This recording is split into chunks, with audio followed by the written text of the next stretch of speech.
ప్రభునందు ప్రియమైన దేవుని పిల్లలని మీ అందరికీ మన ప్రభు అయిన యేసుక్రీస్తు నామములో వందనాలు తెలియజేస్తున్నాను.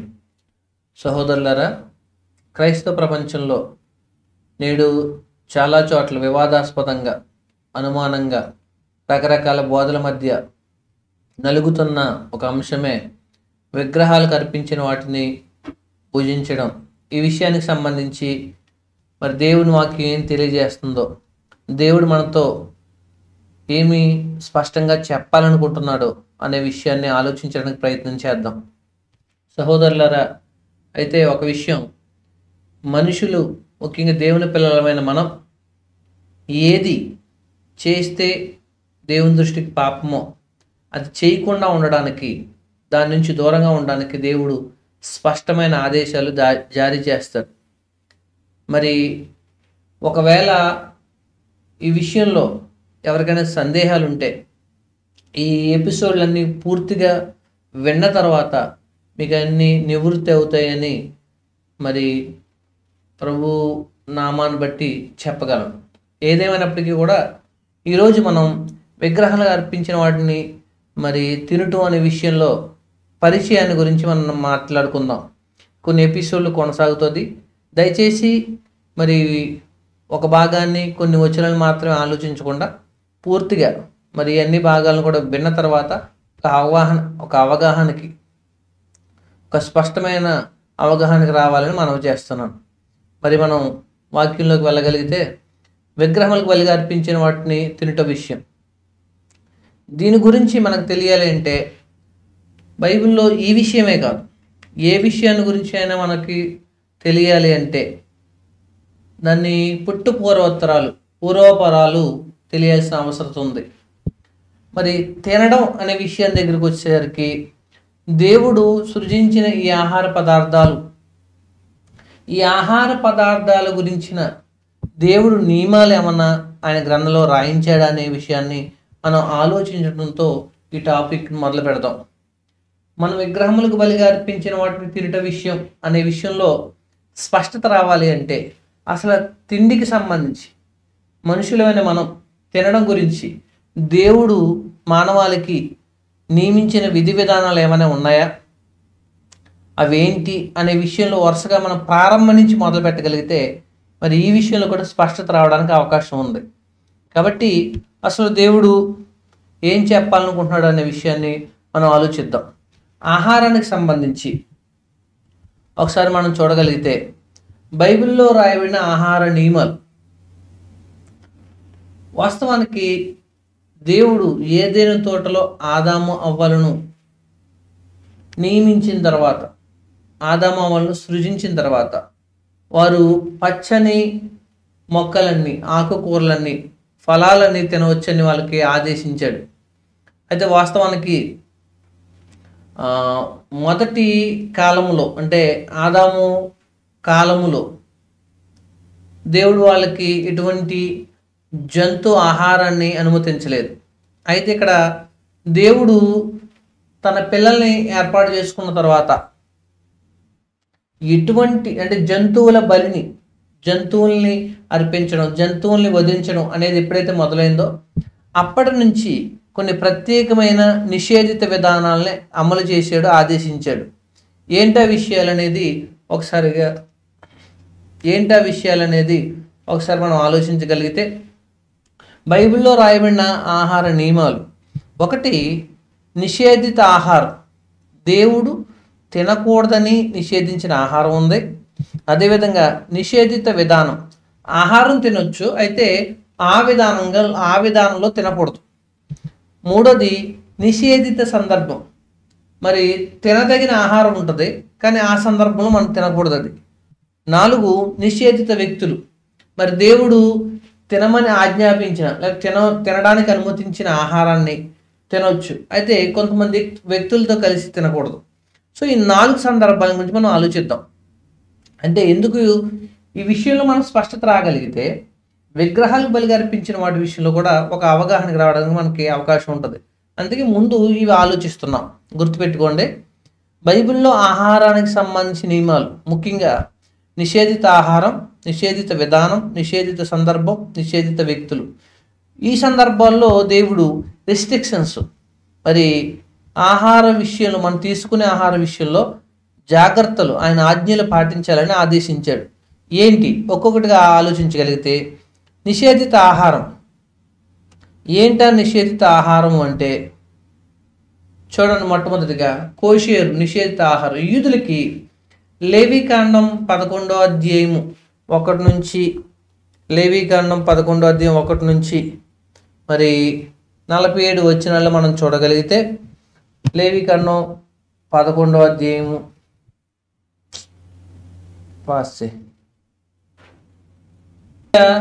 నిషేధిత ఆహారం. దేవుడు తన పిల్లలైన ఇశ్రాయేలుతో ఎవరితో అయితే నిబంధన బాంధవ్యం కలిగి ఉన్నాడో వారితో ఎటువంటి ఆహారపు నియమాలు వాళ్ళకి ఇచ్చాడో చూద్దాం. దీనికి సంబంధించిన సమాచారం లేవీకాండం 11వ అధ్యాయము 1 నుంచి 47 వచనాల మధ్య ఉంటుంది. మరియు యెహోవా మోషే ఆహారంలోకి ఇలాగ సెలవిచ్చెను, మీరు ఇశ్రాయేలుతో ఇట్లనుడి, భూమి మీద ఉన్న సకల జీవులన్నిటిలోనూ మీరు ఈ జీవులను మాత్రమే తినవచ్చు. భూమి మీద ఉన్న జీవులన్నిటిలో ఈ జీవులను మాత్రమే తినవచ్చును అని.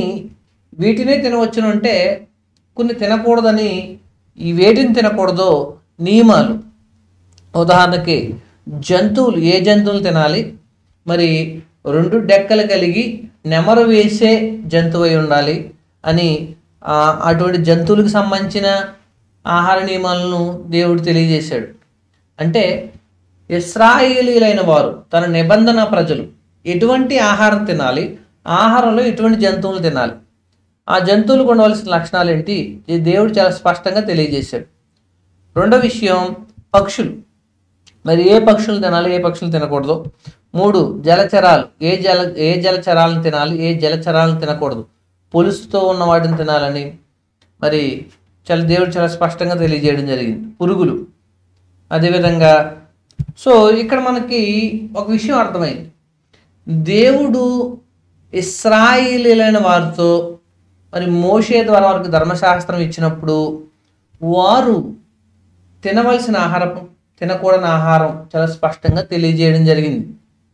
దీన్నే కోషేరు ఆహారం అంటారు. సో ఇది వాళ్ళకి, యూదులకి చాలా పవిత్రమైనది. దీనికి సంబంధించి మనం ఎందుకు మాట్లాడుకుంటున్నామంటే, క్రొత్త నిబంధన గ్రంథంలో మరి ఈ నిషేధిత ఆహారం వల్ల అటు క్రైస్తవులకి, ఇటు యూదులైన వారికి, అంటే యూదుల్లోంచి క్రైస్తవులైన వారికి, అన్యజనుల్లోంచి క్రైస్తవులైన వారికి చాలా సమస్యలు రావడం జరిగింది. ఒకసారి రైట్. కోషేరు ఆహారం వలన అంటే యూదుల్లోంచి క్రైస్తవులైన వారు ఈ ఆహార నియమాలను పాటించేవారు, అటు క్రైస్తవులైన వారు వీటిని పాటించేవారు కాదు. వీరిద్దరికి మధ్య చాలా ఇబ్బందులు తలెత్తడం జరిగింది. దానికి సంబంధించిన సమాచారాన్ని మనం ముందుకు చూస్తాం. అయితే ఎందుకు ఈ సందర్భాన్ని మనం జ్ఞాపకం చేసుకుంటున్నామంటే, దేవుడు తన ప్రజలు మరి పాత నిబంధన గ్రంథంలో ఏం తినాలి, ఏం తినకూడదు అనే దాన్ని వారికి ఆహారపు అలవాట్లుగా ఇచ్చారు. రెండో విషయం, దీన్నే మనం చూడగలిగితే మీకు పిక్చర్లో కనబడుతుంది, ఇవి 2 డెక్కలు కలిగి నెమరు వేసి జంతువులు తినొచ్చని, పంది, మరి ఇటువంటి కుందేలు, రాబందు, మరి గ్రద్ద ఇటువంటి పక్షులను తినకూడదని, సో తినవలసినవి తినకూడనివి, ఇటువంటి విషయాలను కూడా దేవుడు చాలా స్పష్టంగా వాళ్ళకి, ఇశ్రాయేలుకి తెలియజేయడం జరిగింది. ఇది వీటిని కోషేరు ఆహారం అంటారు. అయితే నెక్స్ట్ రెండవది నిషేధిత విధానం. ఇప్పుడు ఆహారం మొత్తం ఉన్న జంతువుల్లో ఏ జంతువులను తినవచ్చో దేవుడు తెలియజేశాడు. ఆ తినవచ్చు అని ఆజ్ఞాపించిన జంతువుల్ని ఏ విధంగా తినాలి, ఏ విధంగా తినకూడదో కూడా తెలియజేశాడు. సో దీనినే నిషేధిత విధానం అంటారు. దీనినే నిషేధిత విధానం అంటారు. ఏ విధానాన్ని దేవుడు నిషేధించాడు ఒకసారి చూద్దాం. ఆదికాండం 9వ అధ్యాయం 4వ వచనంలో మనం చూడగలిగితే, మరి నోవాహు అతని కుమారులు మరి వారిలోంచి బయటకు రాగానే మరి దేవుడు వారికి ఇకపై మీరు జంతువులను కూడా తినొచ్చు అని ఆజ్ఞాపించిన తర్వాత, ఆ జంతువులను అయినను మాంసమును దాని రక్తంతో మీరు తినకూడదు, రక్తమే దాని ప్రాణం. సో జంతువుల్ని తినడానికి అనుమతి ఇచ్చాడు దేవుడు నోవహు కాలంలో. అనుమతించిన దేవుడు రక్తంతో తినొద్దని తెలియజేశాడు. అంటే ఇప్పుడు దేవుడు ఆహార పదార్థాలు తినమని ఆజ్ఞాపించినప్పుడు తినకూడని విధానాన్ని కూడా ఆజ్ఞాపించాడు. సో రక్తంతో తినకూడదు. ఇది కేవలం నోవహుకు సంబంధించిన ఆజ్ఞ మాత్రమే కాదు. చూద్దాం, లేవికాండం 17:11 రక్తము దేహమునకు ప్రాణము అని చెప్తూ తర్వాత కాబట్టి మీరు ఏ దేహ రక్తమును తినకూడదు, వాటి రక్తము సర్వదేహములకు ప్రాణాధారం, దానిని త్రిను ప్రతివాడు మరణశిక్ష నందునని నేను ఇశ్రాయేలుకు ఆజ్ఞాపించుతుంది. సో ఇప్పుడు దేవుడు లేవికాండం 11 తినకూడని తినవచ్చు అని చెప్పిన జంతువులు ఉన్నాయి. అది తినవచ్చని ఆజ్ఞాపించిన జంతువుల్ని ఎలా తినకూడదు? నిషేధిత విధానం ఏంటంటే రక్తంతో తినకూడదు.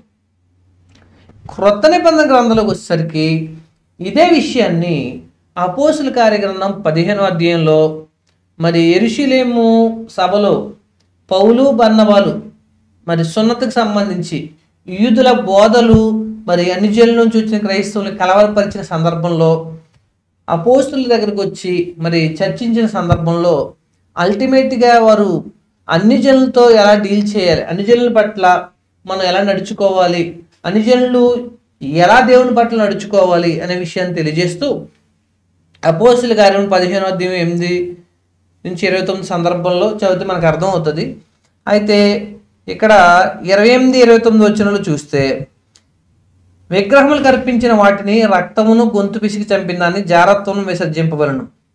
ఈ ఆవశ్యమైన వాటికంటే ఎక్కువైన ఏ భారమును మీ మీద మోపకూడదని పరిశుద్ధాత్మకును మాకును తోచును. వీటికి దూరముగా ఉంటకు జాగ్రత్త పడితరాది మీకు క్షేమం కలుగును గాక.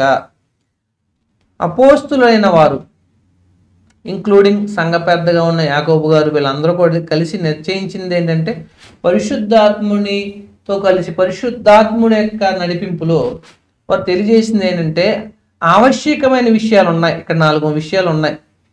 ఇవి ఖచ్చితంగా చేయవలసిన విషయాలు ఏంటవి? విగ్రహాలు కల్పించిన వాటిని తినకూడదు, రక్తమును గొంతు పిసికి చంపిన దాన్ని జారత్వాన్ని విసర్జించాలి.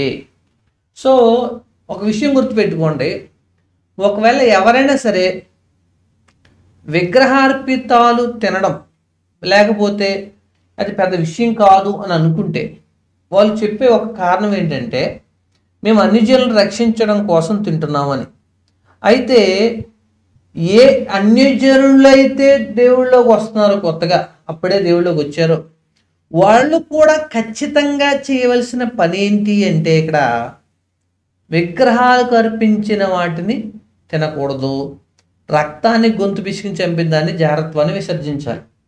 సో అన్యజనులుగా ఉండి దేవుళ్ళలోకి వస్తున్నవారు, అప్పుడే దేవుళ్ళలోకి రక్షణలోకి వస్తున్నవారు ఖచ్చితంగా చేయవలసిన విషయాలు.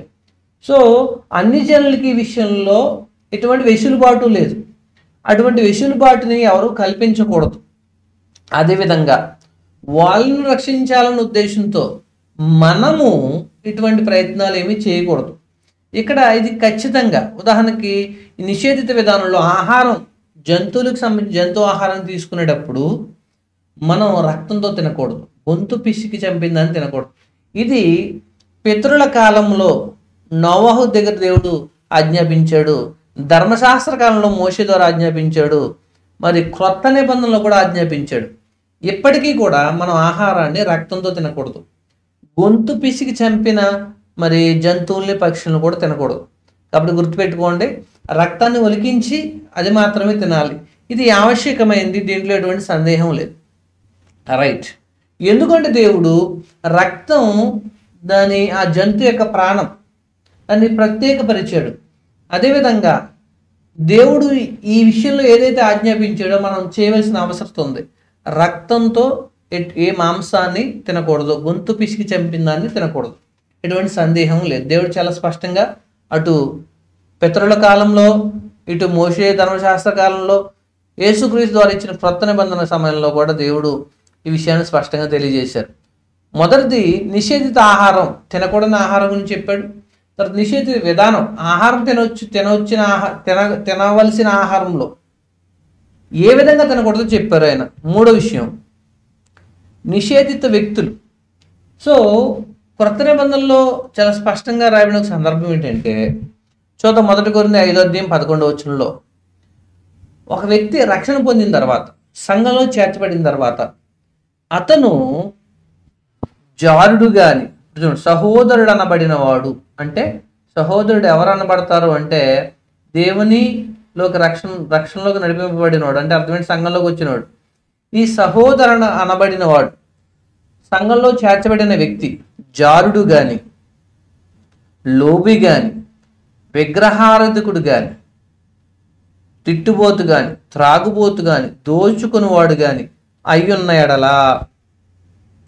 ఇప్పుడు సహోదరుడు అయిన తర్వాత, దేవుళ్ళలోకి వచ్చిన తర్వాత, పాత పాప జీవితాన్ని వదులుకున్న తర్వాత, జారత్వం చేసిన, లోభత్వం కలిగి ఉన్న, విగ్రహారాధన చేసిన, తిట్టుబోతు, త్రాగుబోతు, దోచుకునివాడు, ఇటువంటి వ్యక్తులు ఎవరైనా ఉంటే అట్టివంత సాంగత్యం చేయకూడదు, భుజింపనకూడదని మీకు రాయిచున్నాను. సో దేవుడు చాలా స్పష్టంగా చెప్పారు. ఏంటంటే భోజనం చేయొచ్చు, ఇబ్బంది ఏమీ లేదు. భోజనం రక్తంతో, అంటే మాంసాహారం అయితే రక్తంతో తినకూడదు. ఓకే, తర్వాత రక్తంతో తినకూడదు, మంచి ఆహారం మనం తింటున్నాం, రక్తం ఒలికించి చక్కగా వండిన ఆహారం తింటున్నాం. అయితే ఈ వ్యక్తులతో కలిసి భోజనం చేయకూడదు. దేవుడు పవిత్రులు అపవిత్రులు కలిసి భోజనం చేయడాన్ని సహించడు. ముఖ్యంగా ఈ సందర్భం, ఇక్కడ చెప్తున్న సందర్భం, సహోదరులు అనబడిన వాడు మళ్ళీ పాపంలోకి వెళ్ళిపోతే అతనికి దూరంగా ఉండాలి, అతనితో సహవాసం చేయకూడదు. సో అతను పెట్టే రుచికరమైన ఆహార పదార్థాలకు ఆశపడేవాళ్ళు ఆలోచించుకోవాలి, ఏమని, దేవుడు దీన్ని నిషేధించాడు అని. సో మనకు 3 విషయాలు వచ్చినాయి.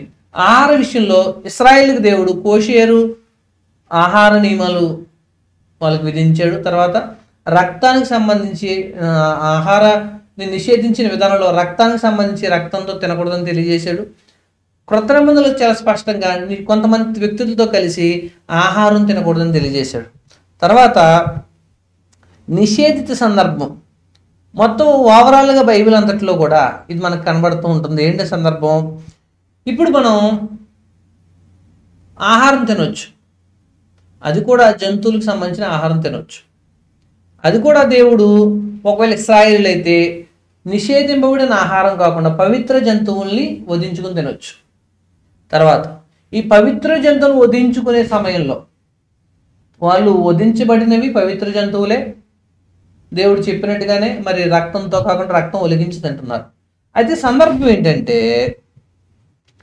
అపోస్తుల కార్యం 15వ అధ్యాయంలో కొత్త నిబంధనలోకి చూద్దాం.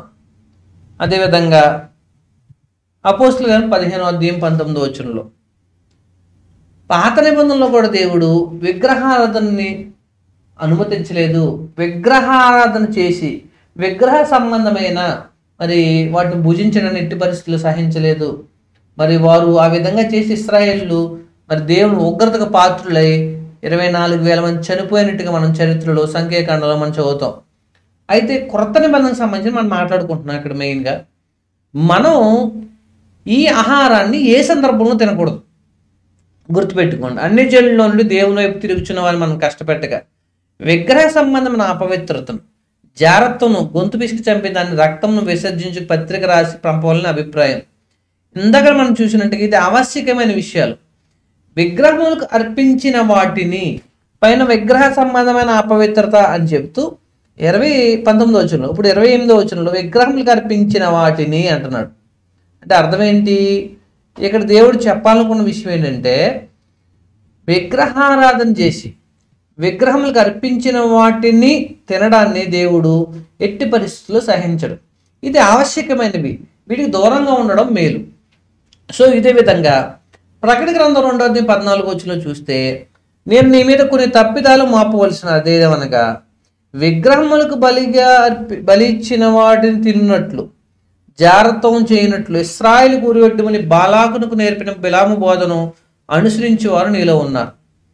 విగ్రహాలకు బలి ఇచ్చిన వాటిని తినడాన్ని దేవుడు అనుమతించిన ఎట్టి పరిస్థితుల్లో. అది తప్పిదం అంట. చూడండి, వాస్తవానికి ఇక్కడ ఎవరు మాట్లాడుతున్నారంటే యేసుక్రీస్తు వారు మాట్లాడుతున్నారు. మరి ప్రకటన గ్రంథం 2-3 అధ్యాయాల్లో 7 సంఘాలతో ప్రభు అయిన యేసుక్రీస్తు వారు మాట్లాడుతున్నారు. ఆ సంఘాల్లో ఉన్న తప్పిదాలు, వాళ్ళు ఏ విషయంలో మారుమనసు పొందాలి అనే విషయాలు చెబుతూ ఇక్కడ 2-14 వచనంలో నేను నీ మీద కొన్ని తప్పిదాలు మోపవలసి ఉంది. ఏంటో తప్పేంటి? విగ్రహములకు బలి ఇచ్చిన వాటిని తిన్నట్లు, విగ్రహములకు బలి ఇచ్చిన వాటిని తిన్నట్లు మరి ఈ బోధన అనుసరించే వారు నీలో ఉన్నారు అంటే దేవుడు దాన్ని ఎట్టి పరిస్థితుల్లో సహించడు. మన ప్రభు అయిన యేసుక్రీస్తు వారు చాలా స్పష్టంగా తెలియజేశారు, విగ్రహాలు కనిపించిన వాటిని తినకూడదు అని.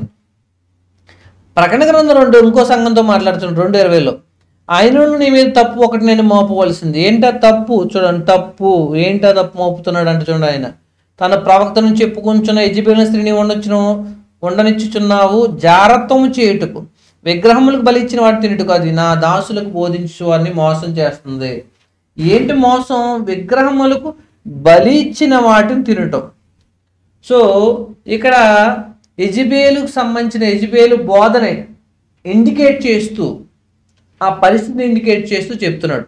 అయితే సందర్భం మనం బాగా ఇక్కడ ఐడెంటిఫై చేయవలసిన విషయం ఏంటంటే, ఇక్కడ తప్పు అనేది చెప్తూ దేవుడు ఇక్కడ యేసుక్రీస్తు వారు మాట్లాడుతూ విగ్రహములకు బలి ఇచ్చిన వాటిని తినకూడదు, అలా నా దాసును బోధించే యెజబెలు స్త్రీలను ఉండనిచ్చున్నావో, అసలు ఆమె బోధ, ఆమె విధానం అది తప్పు, దాన్ని నువ్వు అనుమతిస్తున్నావని యేసుక్రీస్తు వారు ఇక్కడ ఉన్న సంఘంతో మాట్లాడడం జరుగుతుంది. అయితే క్రొత్త నిబంధనలో ఓవరాల్గా పాత నిబంధనలో చాలా సందర్భాలు మనం చూస్తాం, దేవుడు ఎట్టి పరిస్థితులు విగ్రహారాధన సహించలేదు, అనుమతించడు, దానికి వ్యతిరేకంగా అనేక ఆజ్ఞలు జారీ చేశాడు ధర్మశాస్త్రంలో. అంటే క్రొత్త నిబంధనకు వచ్చేసరికి చాలామంది క్రొత్త నిబంధనలు ఏమన్నా మరి దేవుడు దాన్ని ఏమన్నా సరళీకృతం చేశారా, అనుమతించాడు అంటే లేదు, ఎట్టి పరిస్థితుల్లో లేదు, విగ్రహములకు బలి అర్పించిన వాటిని తినడాన్ని దేవుడు ఎట్టి పరిస్థితుల్లో సహించడు. అయితే ఇక్కడ గుర్తుపెట్టుకోవాల్సిన విషయం ఏంటంటే, మరి చాలామందికి ఇప్పుడు వస్తున్న సందేహాలు ఏంటి, ఈ సందేహాలకు సమాధానాలు ఏంటి, అవి కూడా చూద్దాం ముందు ముందు భాగాల్లో మనం. అయితే ఇప్పుడు వరకు మనం ఏం చూసాం? నెంబర్ 1, నిషేధిత ఆహారం, కోషేరు ఆహారం. ఇశ్రాయేలుకి దేవుడు ధర్మశాస్త్రంలో దేవుడు కొన్ని రకాల జంతువుల్ని, పక్షుల్ని తినకూడదని తెలియజేశాడు. తర్వాత నిషేధిత విధానం, మరి నోవహ కాలం, మోషే కాలం, నేటి కాలంలో కూడా రక్తంతో గొంతు పిసికి చంపిన దాన్ని, ఎటువంటి మాంసాన్ని మనం తినకూడదు. నిషేధిత వ్యక్తులు, సహోదరులతో పాపం చేసిన వారితో మనం భోజనాన్ని పంచుకోకూడదు. తర్వాత నిషేధిత సందర్భం విగ్రహారాధన, రైట్. ఇది దీనికి వచ్చేసరికి నిషేధిత ఆహారం దగ్గరికి వచ్చేసరికి ఇది మరి ఇశ్రాయేలుకి సంబంధించింది కాబట్టి మనకు సంబంధం లేదు, ఉందా లేదా అనేది చూద్దాం ఇంకా క్లారిఫికేషన్ కావాలంటే. అయితే ఇది మనందరూ ఇప్పుడు కూడా చేయవలసింది ఏంటి, రక్తంతో మనం ఏమి తినకూడదు, గొంతు పిసికి చంపిదని తినకూడదు. సరే, మూడో విషయం కూడా సహోదరులతో పాపం చేసిన వారితో భోజనం చేయడం దేవుడు అనుమతించడు. నిషేధ సందర్భం విగ్రహారాధన చేసి విగ్రహాలు కల్పించిన వాటిని తినడానికి కూడా దేవుడు అనుమతించడు.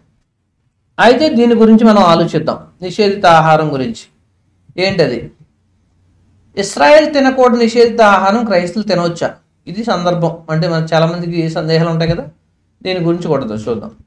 కొలసీ పత్రిక 2:16. సహోదరులకు కొలసీ పత్రిక 2:16 సందర్భం ఏంటి? కొలసీ పత్రిక 2:16 సందర్భం ఏంటి? ఏంటి సందర్భం అంటే, క్రైస్తవులైన వారిని, క్రీస్తునందు రక్షింపబడిన వారిని పాత నిబంధన ధర్మశాస్త్రం ఆజ్ఞలు గల ఆ పత్రము ఏ విధంగానూ నిర్బంధించలేదు. పాత నిబంధన ధర్మశాస్త్రాన్ని ప్రభుని యేసుక్రీస్తు వారు తన శరీరమందు కొట్టివేశారు. మరి దాన్ని అమలు చేసి దాన్ని కొట్టివేయడం జరిగింది. అయితే ఇక్కడ విషయం ఏంటంటే, ఈ 2వ అధ్యాయంలో ఏ విషయాలైనా సరే నూతన నిబంధన క్రైస్తవుణ్ణి బంధించేవి, నిర్బంధించేవి, అధికారం చలాయించే ఏ విషయాలైనా సరే అవి కొట్టివేయబడ్డాయి. అవి ముఖ్యంగా పాత నిబంధనకు సంబంధించి, అపవాదికి సంబంధించి, లోక సంబంధమైన ఆచార వ్యవహారాలకు సంబంధించి వాటన్నిటి నుంచి యేసుక్రీస్తు వారు మనల్ని విడిపించి తనకు దాసులుగా చేసుకున్నాడు. సో ఇక్కడ విషయం ఏంటంటే అన్నపానముల విషయంలో, పండుగ అమావాస్య విశ్రాంతి దినం విషయంలో మీకు తీర్పు తీర్చిన ఎవరికి అవకాశం ఇయ్యకుడి. వాస్తవానికి ఇక్కడ ఏం చెప్పాలనుకుంటున్నాడు అంటే, పాత నిబంధనలో అన్నపానాల విషయంలో కొన్ని నియమాలు ఉన్నాయి. అదేవిధంగా పండుగలు, అమావాస్యలు, విశ్రాంతి దినం విషయంలో నియమాలు ఉన్నాయి. అవి క్రైస్తవులకు వర్తించవు, దీంట్లో ఎటువంటి సందేహము లేదు. సో పాత నిబంధనలో ఉన్న ఇటువంటి నియమాలని కొత్త నిబంధన క్రైస్తవుల మీద రుద్దాలి అని అనుకోవడం యేసుక్రీస్తు కొత్త నిబంధన ప్రకారం మరి అది తప్పు అవుతుంది. ఈ విషయంలో ఎటువంటి సందేహం లేదు. ఎందుకంటే దీనికి సపోర్ట్ చేసే రెఫరెన్స్ చాలా ఉన్నాయి, చూద్దాం. రోమపత్రిక 14:14లో సహజముగా ఏది నిషిద్ధము కాదు, నేను ప్రభువైన యేసుక్రీస్తును దేనికి రూఢిగా నమ్ముచున్నాను.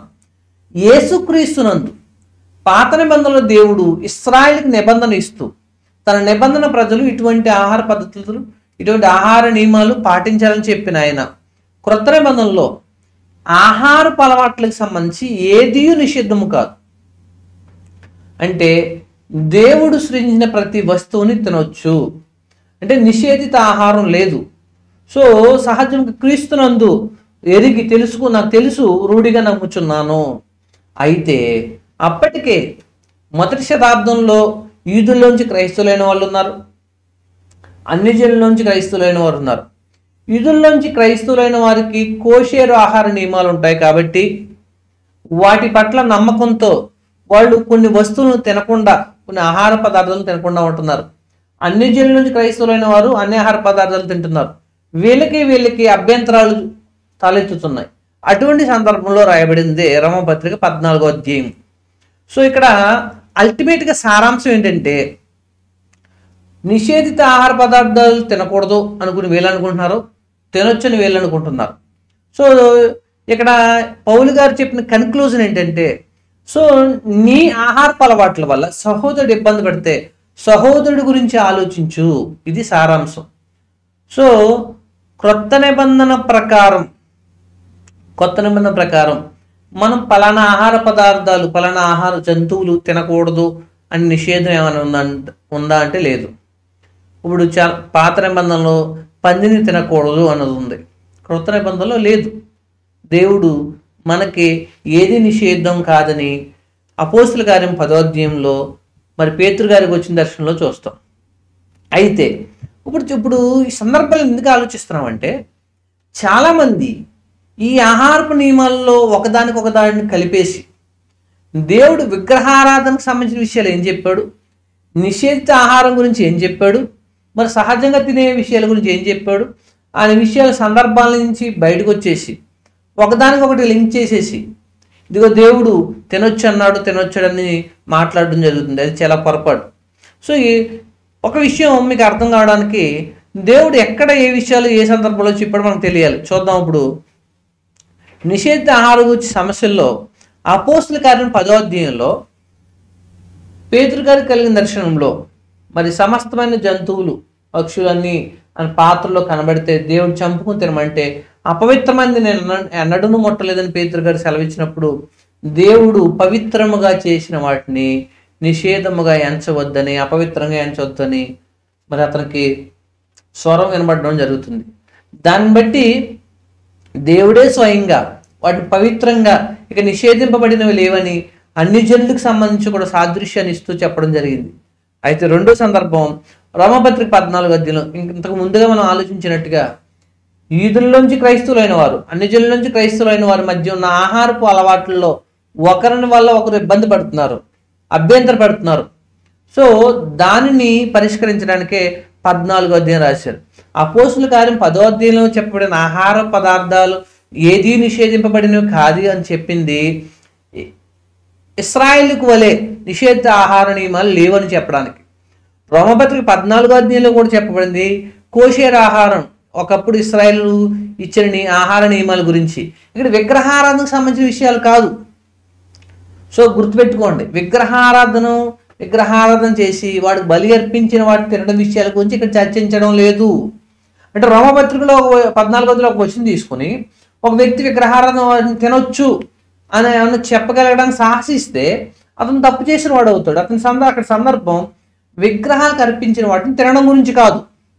అపోస్తుల కార్యం 10వ అధ్యాయం కానీ 14వ అధ్యాయం కానీ కొలసీపత్రిక 2వ అధ్యాయం 16వ వచనంలో కానీ అన్నపానాల విషయంలో మరి ఎవరో తీర్పు తీర్చడానికి అవకాశం లేదు అన్న విషయం సందర్భం కూడా ఇశ్రాయేలుకి దేవుడిచ్చిన పాత నిబంధన ప్రకారం వారికి ఉన్న అలవాట్ల ప్రకారం వారు తినకూడని విషయాల గురించి మాత్రమే చెప్తున్నాడు. సో అదేవిధంగా ఇంకొక సందర్భం మనం కూడా చూడగలిగితే, అంటే మనం విగ్రహాలకు బలి అర్పించిన వాటిని తినడానికి తినొచ్చు, దేవుడికి ప్రార్థన చేసుకుని తినొచ్చు, దేవుడు అనుమతిస్తాడు, అన్ని దేవుడు చేసినవే అని చెప్పేవాళ్ళు ఆలోచించవలసిన విషయం ఏంటంటే, చూద్దాం 1 తిమోతి 4వ అధ్యాయం 15వ వచనంలో, అయితే కడవరి దినంలో కొందరు అబద్ధికులు వేషధారణ వల్ల మోసపరిచే ఆత్మలైందును దయ్యముల బోధ ఏందును లక్ష్యమించి విశ్వాస భ్రష్టులకు ఆత్మతేడగా చెప్పుచున్నాడు. ఆ అబద్ధికులు వాతవేయుని మనస్సాక్షి గల వారి వివాహం నిషేధించు, సత్య విషయం అని అనుభవం గల విశ్వాసులు కృతజ్ఞతాస్థుతులు చెల్లించి పుచ్చుకొను నిమిత్తం దేవుడు సృజించిన ఆహార వస్తువులు కొన్నిటిని తినటం మానవాలని చెప్పుదురు. దేవుడు సృజించిన ప్రతి వస్తువును మంచిది, కృతజ్ఞతాస్తులు చెల్లించి పుచ్చుకునే నెల ఏదియు నిషేధింపదగినది కాదు. ఏలైనా అది దేవుని వాక్యం వలనను ప్రార్థన వలన పవిత్రపరచబడుచున్నది.